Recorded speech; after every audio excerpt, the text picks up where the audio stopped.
having something that you know every day of the week that you're not questioning. People that do this, they're like getting leads on day one. If you do this every day for a year, I mean, even just start with a month, like life-changing. I think it would be really helpful to like have some ideas of sort of a daily, like a flow. Like a daily revenue routine? Yeah. That is exactly what I teach. Can you see the image on the TV behind you where I showed like the Asana board, the project management board? Yes. Having something like that will be really helpful, and having categories like we talked about yesterday of, okay, what are all my mic drop quotes that I just pulled out from AI, that I have an inventory of them, that if I'm like, what do I post today? Oh, I can just post like one of my mic drop posts, or I can turn that post into a long form. I have things like that that's pre-planned, and so I kind of have my categories of like, I'll do a story, I'll do a mic drop post, I'll do a fame jacking or newsjacking.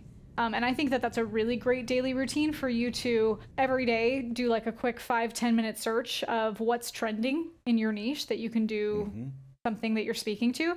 Have you guys ever done green screen videos? They're so fun, and they're really good for positioning your authority. Okay, here's the example that I shared about when Hot Ones sold for whatever million. So basically, I'm just taking a news article, and because I'm talking in front of it, there's a few hooks here. It's like, what is she talking about?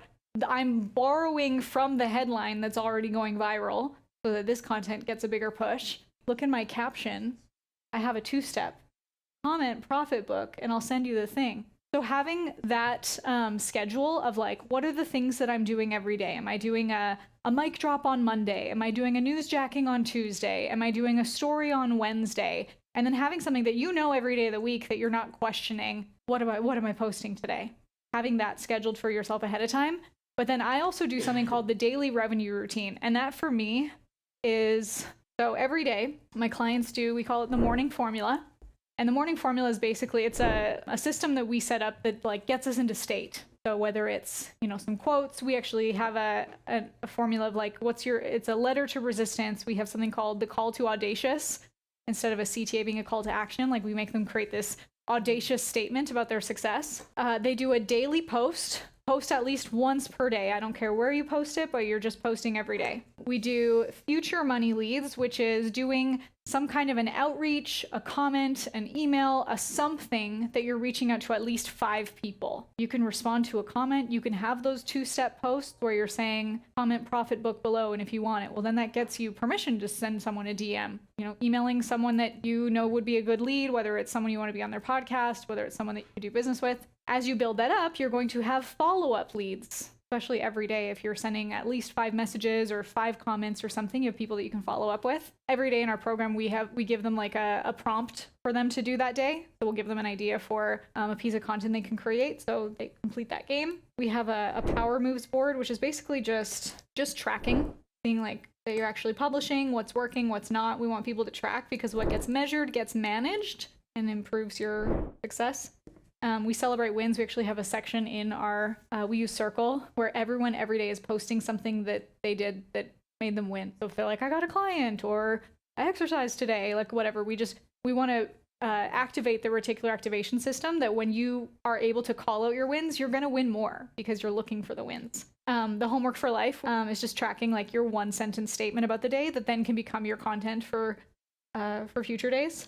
And then just planning out what's your top 3 for tomorrow. That's an idea for what I would suggest for having like a daily revenue routine. You can take pieces of it, or there's pieces that you're like, I don't want to, but these are like, if you do this every day for a year, I mean, even just start with a month, like life-changing.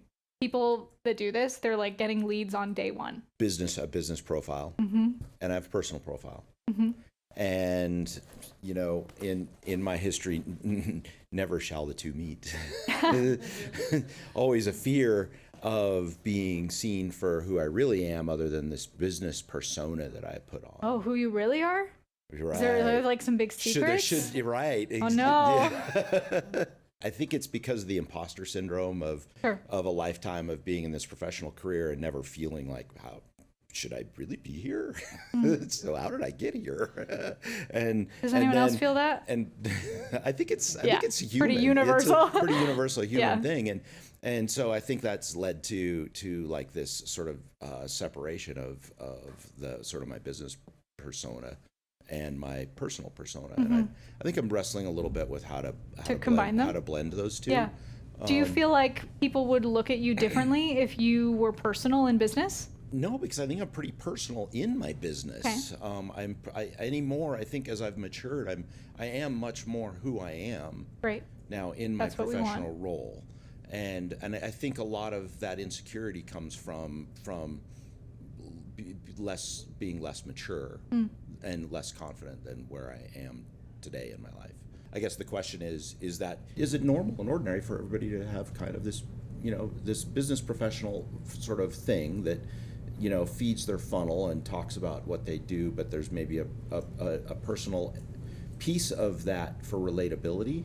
Yet over here, I'm just skiing and mountain biking and going on hikes and hanging out with friends. But also a business professional can also ski and hike, and that doesn't change anything about how their audience perceives them. Because it's not a drastic Jekyll and Hyde situation. Yeah. Like I think about the people that I follow. Someone might have asked here the other day, like I posted a picture of my family and it got, that was on a sales call the other day, and it got more likes than ever. And I was like, it's because it's different than what you usually post with your buttoned up, like, let me talk to you about your accounting numbers, like this guy's situation.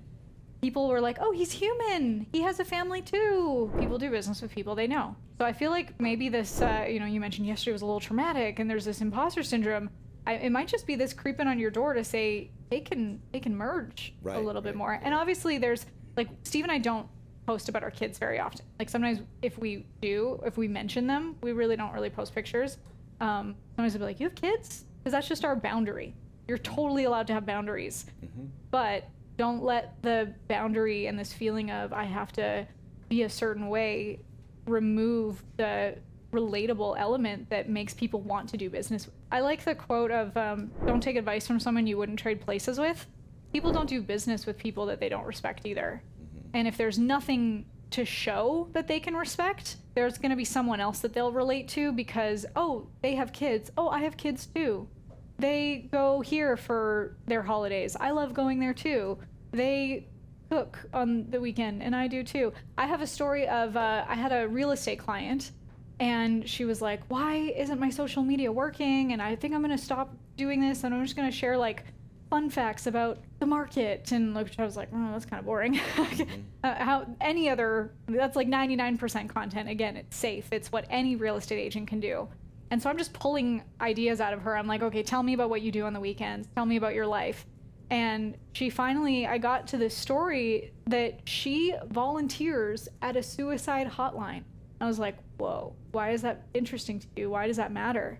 And I pull out these stories of, she was raised in an abusive home and she faced suicidal ideation, and she had an amazing mentor, or it might have been a foster parent or someone that got her out of that crisis. And now she's a real estate agent, and the reason why she became a real estate agent is to help people find homes because she didn't grow up having a stable home. And also for me, I'm like, I had a family member that committed suicide, so that punches in the gut a little bit more. I'm sure everyone can relate to in some way, whether it's a close or distant person that they've lost. I don't see that story on her social media. What I saw was, here's this restaurant that opened in the neighborhood, and the market rates are going up. I don't care. So same way where I was showing the safe story and the disruptive story, people need to know that about you. I thought about for myself, and so for other people listening here, what kind of video could you create that people would repeat watch? I was like, could I do a video that's watch this every Monday to create your content strategy for the week? And even though you watched it once, you would watch it every week because it's we're going to do it live. Even though it's the same thing every week, you're just going to go through the same process every week. Bingeable, repeatable. The next one is shareable. Is this content so good that people would want to share it with their friends, their family, their coworkers, someone that they thought of? Because what shareable content means is that obviously it's good enough that they think of someone else, but when people share, psychologically what they're doing is they're sharing something that they in some way want to take some credit for. The content is saying something that they wish that they could say or has an emotion that they want to transfer. So if I share a comedy video with you, I'm not the comedian, but if it made you laugh, in a way, I made you laugh. Or if I give you a smart video about business, I'm not the one that said it, but because I shared it with you, like, I get to borrow some of that credibility in something that was smart just because I was the one that introduced it. So we want people to feel this way when they're watching the content, that we want them to take action to share it with someone else because of how it will make them look. How long should these videos be? As long as they're interesting. Right. That's what I mean, right? I mean, because you hear people have, the attention span of a goldfish, or at least I've been accused of that myself. Yeah. That's probably same. True, and so you hear like the magic sweet spots of like, 2 to 3 minutes, 3 to 5 minutes, don't go more than 10, or if you're going to go more than 10, go like 30, or, I mean. Titanic was on 2 VHS tapes. Right. Okay. So just as long as it's interesting. As long as and because it's not about, oh, it's over 10 minutes, so at 10 minutes and 3 seconds I'm out. It's, oh my gosh, that was 10 minutes. That went by like that because it was so interesting. It had good hooks. It had open loops that kept me interested and laughing or emotional and drawn in, that there's this like immersion meshing with like time and reality because you just get sucked into it. Right. Like I get so sucked into my social media because it's always feeding me this dopamine inducing blah, because it's just every piece of content I'm watching is interesting.